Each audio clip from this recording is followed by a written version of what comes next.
everyone. Thank you so much for watching. I hope you've enjoyed this video so far. Again, just sharing my own take on what a glam Cinco de Mayo service station might look like. Also, this video is a part of a collaboration. The founder of the group is Designers Loft.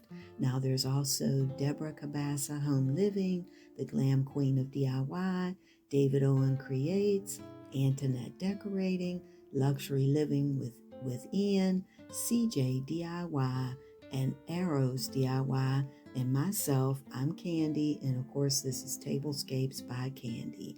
Now I've left links to all of their channels as well as the playlist and a little information for you all about, Cinco de Mayo, what the celebration and the day is all about.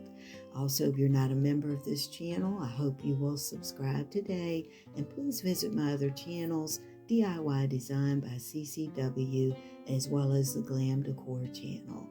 All right, everyone, thank you for watching, and like I say at the end of every video, I can't wait to see you, each and every one of you, in the next video. Have a wonderful day or wonderful night. Bye-bye.